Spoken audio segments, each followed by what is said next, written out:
Welcome to AC Sagar यानी Aditya English classes Sagar. Hello friends, this is AK Upadhyay. आप सभी का स्वागत है आज के सेगमेंट में। आज का सेगमेंट भी हमारा जो इंग्लिश ग्रामर है आपकी, उसमें सबसे इंपॉर्टेंट चैप्टर जो अभी चल रहा है वो है प्रोनाउन का। और प्रोनाउन में मैं आपको पर्सनल प्रोनाउन के बारे में बता चुका हूं। दोस्तों, आज का हमारा जो चैप्टर है वो इम्पर्सनल प्रोनाउन है। सबसे पहले इम्पर्सनल प्रोनाउन के बारे में बताऊंगा। तो जैसा कि उसका नाम है इम्पर्सनल, एक पढ़ा दिया मैंने पर्सनल प्रोनाउन, मतलब जिसमें पर्सन की चर्चा की जाती है, और इम्पर्सनल इसका अपोजिट हो गया, मतलब पर्सन को छोड़ करके बाकी सबके लिए यूज में लाया जाएगा, मतलब थिंग्स और एनिमल की चर्चा होगी, इम्पर्सनल प्रोनाउन कहलाएगा। तो दोस्तों, जैसा कि आपने पर्सनल प्रोनाउन में I, we, you, he, she, it को भी शामिल कर लिया था, साथ ही साथ इसके आगे हमने दे के बारे में भी बताया था। लेकिन दोस्तों, इट जो होता है एक्चुअली इम्पर्सनल प्रोनाउन होता है। अब इम्पर्सनल प्रोनाउन होता है तो फिर पर्सनल की लिस्ट में क्यों शामिल किया था, वो कारण भी आपको बता देता हूं। दोस्तों, इट जो है वो पर्सन को छोड़कर के बाकी सब के लिए यूज में लाया जाता है, थिंग्स और एनिमल्स के लिए विशेष तौर से। तो फिर पर्सनल की लिस्ट में शामिल क्यों किया था? क्योंकि कभी कभी हमें इट का यूज पर्सन के लिए भी करना होता है, और कब करना होता है वो भी जान लीजिए आप।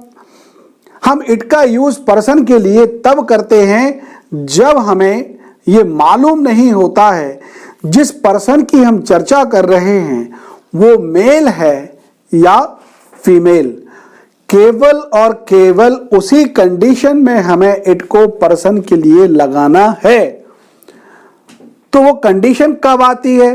अरे भाई, मैंने कहा देखो दरवाजे पर कोई है, दरवाजे पर कोई है, आपको मालूम है कौन है, मेल है कि फीमेल? जी हाँ, हमको जेंडर नहीं मालूम उसका कि वो मेल है कि फीमेल, है ना। तो क्या बोलेंगे? वो दरवाजा खटखटा रहा है कि रही है, नहीं जानते हैं। तो फिर ही और शी नहीं लगा सकते कि he is knocking the door या she is knocking the door. क्या कहेंगे? It is knocking the door. क्यों कहा जाएगा? क्योंकि मालूम ही नहीं जिसकी चर्चा कर रहे वो, उसका जेंडर कौन सा है, मेल है कि फीमेल। तो जब जेंडर क्लियर नहीं होता है उस कंडीशन में इट का यूज पर्सन के लिए करते हैं, इसलिए इट को भी हमने पर्सनल की लिस्ट में शामिल कर दिया था। और इसके अलावा और भी एग्जांपल देख सकते हैं। मैंने कहा बच्चा रो रहा था, बच्चा रो रहा था, चाइल्ड वॉज क्राइंग। अब बच्चा रो रहा था कि बच्ची रो रही थी, ये तो हिंदी में बोलते हो आप, इंग्लिश में तो चाइल्ड ही बोला जाता है। और चाइल्ड तो मेल चाइल्ड भी होता है और फीमेल चाइल्ड भी होता है। चाइल्ड से आप क्लियर नहीं कर सकते हो कि मेल की बात हो रही है या फीमेल की। उस कंडीशन में मैंने कहा बच्चा रो रहा था, शायद वो भूखा था या भूखी थी, आप नहीं जानते हैं। Perhaps it was hungry, he was hungry या शी वॉज हंग्री नहीं कहा जाएगा, क्योंकि चाइल्ड के लिए हम ना तो मैस्कुलाइन जेंडर में काउंट करते हैं ना फेमिनाइन जेंडर में काउंट करते हैं। चाइल्ड हमेशा किस में आएगा? किस में आएगा भाई? चाइल्ड से क्लियर नहीं है कि वो मेल है या फीमेल, चाइल्ड से क्लियर नहीं होता। तो child was crying, it was hungry, इसलिए इट का यूज किया जाएगा।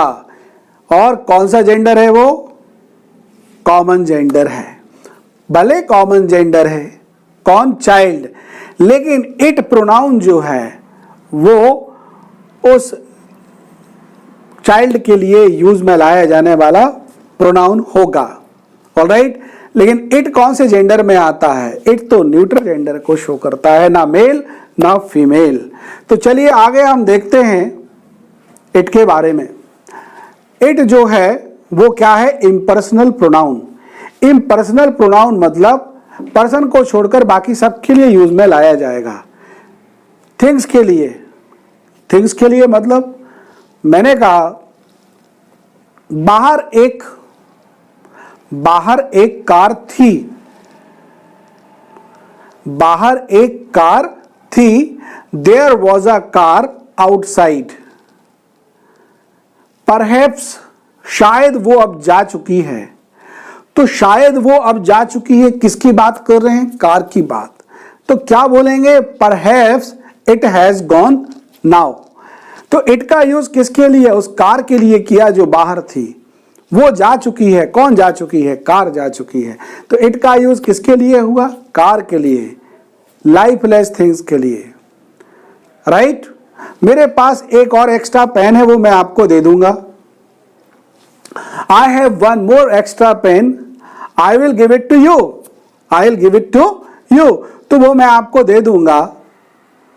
किसकी बात कर रहा हूं? उस पेन की जो मेरे पास है। तो लाइफलेस थिंग, या आप किसकी बात कर रहे हैं? आप बात कर रहे हैं नॉन लिविंग थिंग की। तो नॉन लिविंग थिंग के लिए या लाइफलेस थिंग के लिए आप इट लगाओगे। मैंने कहा डॉग भौंक रहा था, कुत्ता भौंक रहा था, डॉग वॉज बार्किंग। शायद वो पागल था। Perhaps it was mad. तो इट वॉज मैड किसकी चर्चा हुई? डॉग की चर्चा हुई। तो डॉग के लिए इट लगाया हमने। तो डॉग मतलब एनिमल की बात हुई, कार की बात की थी, तो किसकी बात की थी मैंने? थिंग की बात की थी, नॉन लिविंग थिंग या लाइफलेस थिंग की बात की थी। इसके अलावा इट का और कहां कहां यूज होता है भाई? इट का यूज बहुत सारे लोग नहीं जानते हैं। चलिए, when we talk about the season, जब हम सीजन की बात करते हैं, it is winter. A month before it was raining. महीने भर पहले क्या था? बारिश थी। तो बारिश का सीजन था। It is winter. अब क्या है? ठंड का सीजन है। And it was hot in May में गर्मी थी। तो किस चीज की बात की? सीजन के अलावा वेदर की भी बात करते हैं। इट इज हॉट टुडे, आज गर्मी है। तो किसकी बात कर रहे हैं? ये बात कर रहे हैं वेदर की, क्लाइमेट की बात कर रहे हैं। वेदर की बात करेंगे, इट लगेगा। कभी कभी सब्जेक्ट नहीं मालूम होता है। मैंने कहा आज सोमवार है, दिन की बात करते हैं, डेट की बात करते हैं, तो इनमें सब्जेक्ट नहीं होता है। टुडे इज मंडे कहना गलत है। टुडे इज 28 कहना गलत है। क्या बोलेंगे? It is 28 today. It is Monday today, आज सोमवार है। It is Monday today. It is 28 today, आज 28 तारीख है। तो डेट बोलना हो, डे बोलना हो, हम क्या लगाते हैं? इट लगाते हैं। कल उसका जन्मदिन था। कल उसका जन्मदिन था कैसे बोलोगे आप? उस समय आपके लिए ये बोलना गलत होगा। yesterday was his बर्थडे गलत था। क्या बोलेंगे? It was his birthday, it was her birthday yesterday। तो इट का यूज डे, डेट, ओकेशंस को बोलने के लिए करेंगे। और कहां पर करेंगे? टाइम को देखने के लिए। इट इज 3 o'clock नाउ, अब 3 बज गए हैं। बोलना है तो क्या बोलेंगे? It is 3 o'clock now. It